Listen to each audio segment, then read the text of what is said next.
Todavía. Familia millonaria.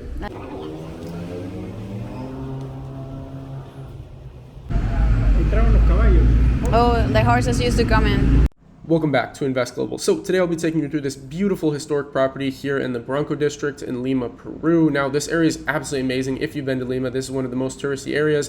Beautiful old town, has just a very interesting style to it. And there's actually a one-way street that runs right by this place. All the traffic going through Lima has to go through that one road in this old town area. So this property here actually is an interesting investment opportunity in my personal opinion. I'll be breaking down the numbers, breaking down kind of the different business opportunities you would have here. Having it set up more of a restaurant in the bottom parts, and then the top part being more of these kind of design studios or kind of more boutique classic style Airbnbs where you would rent them in the short term and make very, very nice margins on that. So this is CASONA Olivos, and like I said, it's in the Barranco district. It's around 410 square meters, 12 bedrooms, 7 bath. There's a lot to this. Very, very unique property. I had the pleasure of speaking with Senor Gennaro. I also did have my Colombian friend come to do a little bit of translation because we did speak with the 5 brothers as well. However, there was only 3 of them there, so that does complicate things. You know, the 5 brothers are the owners of this property, but it was nice having a translator there. My Spanish is developing. And really this main entrance area, they used to have horses. When this was set up as a restaurant before COVID happened, it was very, very beautiful. It's right next to a bar, and I'll show you some footage of the kind of street around this throughout the video, but he's kind of in this part's taking me into the main part of the family home. There's 5 brothers that live there. Now, obviously, none of this stuff is going to come with it. Some of the older furniture in the kitchen technically can come with, like the china cabinets, but there was a bunch of beautiful different places in this property. It's all very, very different. Obviously, this main floor needs to be completely redone. The wallpaper is very, very ugly in my opinion. That kind of like lime green style wallpaper is not that nice. Beyond that, like I said, you know, this price right at $1 million, it's like 995, is negotiable, obviously. So this is something that I offer clients always when I work with them, is, you know, helping them through deals. Usually I work with people where, you know, they run a business, they have a wife, they have kids, and I kind of travel for them, do the research for them, and then kind of structure deals and issuing second passports, residencies, and things like that along the process, which this property obviously would qualify for a lot of those. There is some interesting opportunities here in Peru. And this area is kind of like almost perfect, in my opinion, for having kind of a quarters for staff for a restaurant. It's quite large, actually. And then this hallway back here, there's a lot more space. And there's actually a small rental in the very, very back that you're kind of walking towards as you're watching this, that is covered, and it actually enters into the street. So you could have that set up as a rental. I mean, that one, obviously, you wouldn't rent that for that much. So she's entering into it right now. This is kind of more area for like staff if you had a restaurant. And then this, you could actually close that off and have someone rent there. And they were telling me, you know, we actually, they added at one point someone paying like $500 to $600 US for rental. So the thing is a lot of these properties that I look at, the reason they're, in my personal opinion, interesting deals is because you can get them a lot cheaper, first of all, than they're currently listed at, because these things are very negotiable. And why Lima? Well, in my personal opinion, you know, I think Ecuador is very, very interesting here in South America. I think Colombia is kind of in a tricky situation right now for investing. I'm going to hold off at least after the election so they have some certainty. But here in Peru, I think there's a lot of kind of misguided thoughts around what's actually going on when your boots on the ground. That's why I kind of like to go to places and actually travel there myself, do the research, and not just listen to, you know, what is going on, what are the kind of news stories of Peru, because what I had heard a lot about before I came here is just these riots, you know, the political issues, all these different things, which is always a factor that you have to kind of add in there when you're investing and kind of analyzing a deal. But in this case, I really think Lima has been so distressed because of the pandemic. They had one of the most strict lockdowns. It was crazy. I remember one business owner, if you watch the previous video, it was like a beautiful train, and this guy has a bunch of properties in Peru. He's like an entrepreneur that grew up here and then lived in Argentina for a while, but started kind of some restaurants here and just purchasing property in these beautiful historic areas. And, you know, he had to completely shut everything down, and he's selling that train for, you know, what is it? It's like $40,000 US dollars, $38,000 US dollars, something like that. And it's crazy, you know, it's cash flowing. I don't know why someone wouldn't buy that personally, but that's something that, you know, I connect clients with. I did have some interest on that, but this area right here you could rent very, very easily, or have this as be even more extra seating for a restaurant. And they actually have the licenses for all those things. So the nice thing is you have flexibility on whatever you want to do. You don't actually have to worry about getting the license. You know, in the U.S. and these other countries, a lot of these things take a lot of time, a lot of bureaucracy, a lot of paperwork. Luckily, in more emerging markets, Peru's kind of in the middle. There's not as much bureaucracy. This is kind of that main road that I was talking about that's one way, that all the traffic goes on. Where you saw that guy going on a bike, that's actually these old train that don't actually run anymore, that people go and take pictures with. I'll probably show you in some of the like B-roll clips around the neighborhood. And that makes it perfect for parking. So you have a safe place where there's not traffic, like on the side where those train tracks are, because there's two old trains kind of blocking it off. And then this is kind of this extra art studio area at the top. The top was kind of that one apartment that I'm pointing at there, that we were just in, that had the balcony, quite big. And then there's this area, which kind of they have set up as like they're renting it out to some girl that has like an art studio, which is quite beautiful actually. She has a lot of amazing things. This area you couldn't actually see that much because there were people living there, so I didn't want to kind of go in on their privacy, but there's a lot of room back there. Like I said, this house is quite big, so there's a ton of things you could do. Now, these kind of the other area that I showed you needs to be reconstructed because they did really kind of dicey construction in my personal opinion. This is kind of the walk down to the right would be the main entrance, and then if you can also go straight out that door. But this is kind of a cool little hallway they have going there.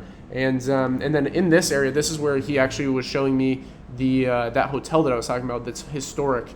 And we actually now go into the pizza shop. So this pizza place was fascinating. He was kind of telling me the story about how they had to shut down because of the pandemic, all these different things. Basically, they had a super strict lockdown, even in Barranco more. I don't know why that was necessarily. I couldn't quite understand.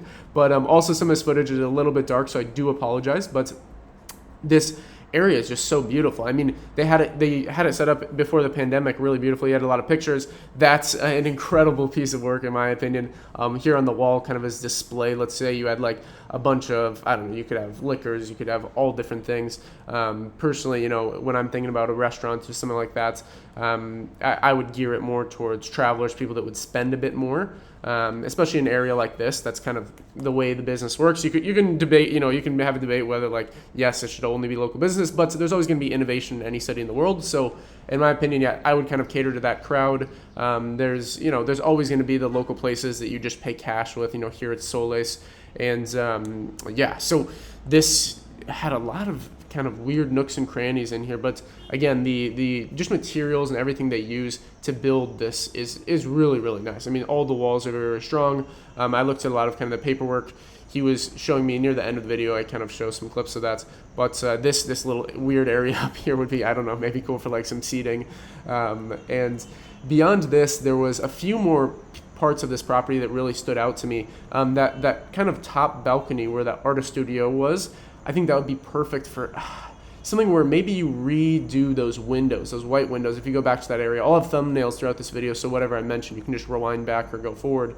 But that area is just perfect for maybe having that, actually changing it and having it be seating, because that window just looks straight out onto kind of that main terrace, or in the beginning he was talking about, there's the horses, and I think that would be perfect there. Now, this area that I'm in right here, that's like a men's bathroom, and then I think they have a women's bathroom right there. Yeah. So like I said, the property is quite large. They also have this thing that connects out into the hallway for the pizzas, and I just think this is so nice because, again, you could have maybe offer specialty pizzas at the restaurant, but then also have them order to go. Like, I think having them set up initially on a Rappi model is very important, because here Rappi is kind of like their Uber Eats or their Postmates, or I don't know what else you guys, most people are US, EU that are listening. So in South America, Rappi is actually really kind of their number one thing, and I find it quite interesting, the developments in these e-commerce companies, because Walmart now is issuing out drone delivery where you can basically order anything under, I think it's like like 5 pounds or 10 pounds, and it'll get there within 30 minutes. Now, they're going to charge a premium on that because it's a premium for availability. And knowing that, when you're running a business like this in an emerging country, kind of thinking multiple steps ahead, thinking of like, okay, why don't I become future-proof now? Those are things that, I kind of, again, I work with. I'm always business-minded. I'm very, very passionate about all that stuff. So when it comes to thinking through, different things like being set up on Rappi in the beginning, it's just simple, right? But there's so many other things here. In the US, you have businesses that are very advanced in social media and digital marketing and, running these things, really having a business optimized for the modern day using modern tools. Most businesses here just don't have. So you can kind of be competitive on that level. And I think that provides a lot of opportunity for people that, want to have this. They want to travel. They want to set up things in many different places. I've talked about on the channel that for me personally, like my long-term plan, I guess you could say, is having at least like 12 different properties in different places around the world, diversified, and then spending maybe a month in each one. Because I really like that lifestyle. And it obviously doesn't have to be that. Like, it's step by step you get ahead, not necessarily in fast spurts. So like, I think for me, before I'm 30, what I would like to do is have at least four properties that are each in different continents. So I would definitely have one in South America, one in Africa, one in Asia, and then one in Europe. And that's kind of the type of things that I look at on the channel. I also obviously work with private clients, but for me, I'm always interested in different business deals. I'm always interested in things around the world where there is opportunity, you can add value to it, and also create a lot of value for the local community, provide jobs. There's a lot of things you can do here, and like I said, this is kind of near the end of the video, but as far as the property goes, it's about $1 million. I personally think it's worth a lot more than that. Now, is it negotiable? Yes. Is it going to be easy with 5 brothers? No, that's the reality of the situation. Now, I can negotiate with this guy that I talked to here. Again, I apologize for forgetting his name. But also this little outside gate, you can take that down. The only reason they have that up, those panels, and I was kind of feeling that the panels are just because they're the brothers living there right now, and they're kind of in the middle of selling it. So like this is, that's that little pizza area. That was the hotel down there, and this is actually where he takes me to the hotel and kind of explains that this art family fixed this place up and put a lot of work into it. Sadly, somebody already put graffiti, but my Colombian friend was kind of telling me what they said. It was like something in Spanish where they were like mad at the rich people for like fixing this place up. But like I said, it's a boutique hotel, and the interesting thing is that they don't need the money. The family doesn't even have it open most of the time. They're just restoring it like 100%. So everything's authentic. They spent a ton of money on it, and it's very, very beautiful.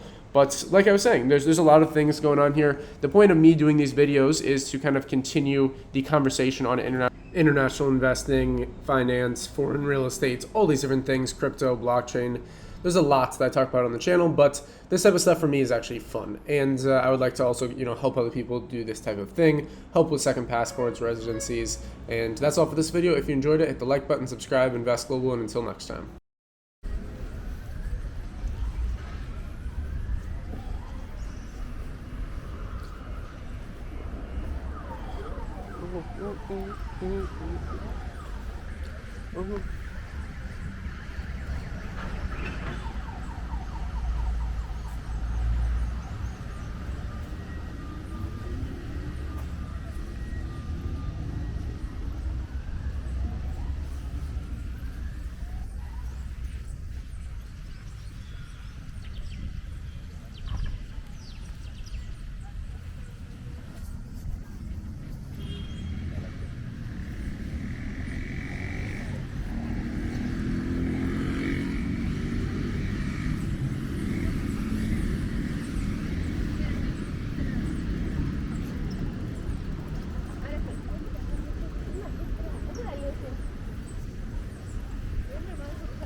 Yes.